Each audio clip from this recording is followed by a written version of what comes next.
1971 পাকিস্তানৰ পৰা বাংলাদেশখন পৃথক হৈছিল। কিন্তু এতিয়া পাকিস্তানখন আকৌ ভাগ হ'ব নেকি? কিয় পাকিস্তানত থকা এখন ৰাজ্য বালুচিস্তানে নিজক স্বাধীন দেশ হিচাপে ঘোষণা কৰিছে? আৰু কিহৰ বাবে এই ৰাজ্যখনে পৃথিৱীৰ অন্য দেশবোৰৰ পৰা সহায়ৰ হাত বিচাৰি আছে? আনকি এই ৰাজ্যখনে ভাৰতৰ পৰা সহায়ৰ হাত বিচাৰিছে। বলকচোন আজিৰ ভিডিঅ'টো আৰম্ভ কৰোঁ। নমস্কাৰ, স্বাগতম জনাইছোঁ ডিস্কভাৰী চিউজ ৰাকেশৰ আন এক ভিডিঅ'লৈ। পাকিস্তানখনৰ 4টা ভাগ বা প্ৰভিন্স আছে আৰু সেই প্ৰভিন্সকেইটা হৈছে সিন্ধ, NWFP, পাঞ্জাৱ আৰু বালুচিস্তান। আৰু এই 4টা ভাগ লগ লগাই পেলাই পাকিস্তানখন গঠন হৈছে। বালুচিস্তানত থকা মানুহবোৰৰ নিজৰ ভাষা আছিল, নিজৰ সংস্কৃতি আছিল, নিজৰ পৰিচয় আছিল। কিন্তু পাকিস্তানত থকা এই 3টা প্ৰভিন্সে তেওঁলোকৰ ভাষা সংস্কৃতিক কেতিয়াও স্বীকাৰ কৰা নাছিল। আৰু বালুচিস্তানখনত থকা মানুহবোৰক পাকিস্তানত থকা অন্য 3টা প্ৰভিন্সে তেওঁলোকৰ সংস্কৃতি, তেওঁলোকৰ ভাষাক স্বীকাৰ কৰিবলৈ বাৰ বাৰ বাধ্য কৰাই আছিল। যেতিয়া ভাৰত স্বাধীন হোৱাৰ পিছত পাকিস্তান আৰু ভাৰতক ভাগ কৰা হৈছিল, তেতিয়া বালুচিস্তানখনেও নিজক এখন স্বাধীন দেশ হিচাপে ঘোষণা কৰি দিছিল।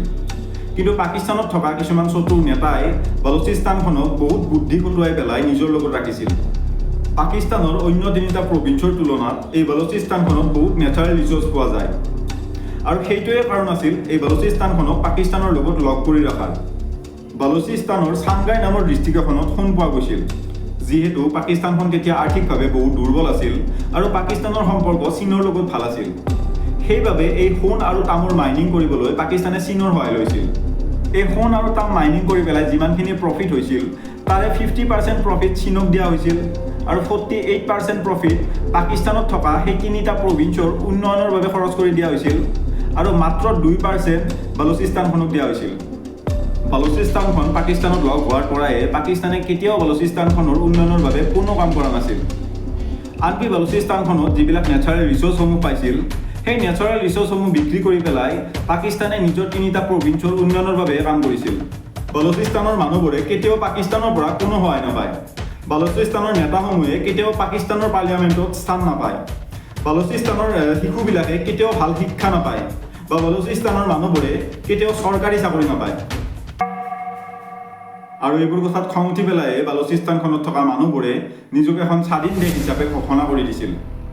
আৰু সেইকাৰণে 2000 চনৰ সময়খিনিত বালুচিস্তানত এটা সংগঠনৰ স্থাপন কৰা হৈছিল আৰু এই সংগঠনটোৰ নাম হ'ল BLA, অৰ্থাৎ বালুচ লিবাৰ্টি আৰ্মি।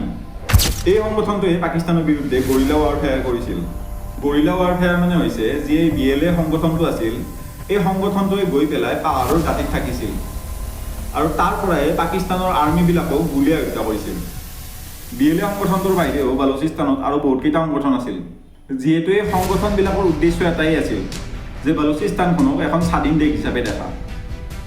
সেইবাবে এই সংগঠনবিলাকে লগ হৈ পেলাই 2018 চনত BRAS অৰ্থাৎ বালুচ ৰাজে আজাই চাংগা নামৰ এটা নতুন সংগঠনৰ স্থাপন কৰিছিল।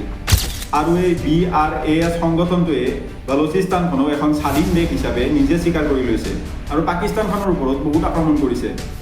আনকি 2025 চনৰ 11 মাৰ্চ তাৰিখে BRAS এই সংগঠনটোৱে পাকিস্তানৰ এখন ট্ৰেইন হাইজেক কৰিছিল আৰু পাকিস্তান চৰকাৰে এৰেষ্ট কৰি ৰখা বালুচিস্তানৰ এজন নেতাক জেলৰ পৰা উলিয়াই দিবলৈ দাবী কৰিবলৈ ধৰিছিল।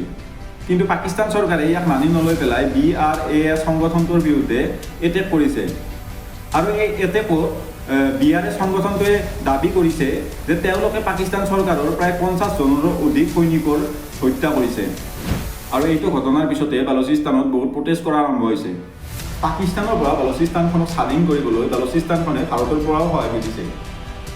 কিন্তু ভাৰত চৰকাৰে এতিয়ালৈকে উল্লেখ কৰা নাই যে তেওঁলোকে বালুচিস্তানখনক সহায় কৰিব নে নকৰে।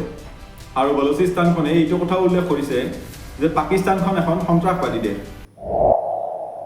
ইমানখিনি আছিল আজিৰ ভিডিঅ'টো কেনেকুৱা পালে কমেণ্ট বক্সত জনাবলৈ নাপাহৰিব আৰু অজানিতে কিবা ভুল হৈ যাব পাৰে ক্ষমা কৰি দিব। এতিয়ালৈকে যদি ভিডিঅ'টো চাইছে প্লিজ এবাৰ শ্বেয়াৰ কৰি দিব। ধন্যবাদ। জয় অসম।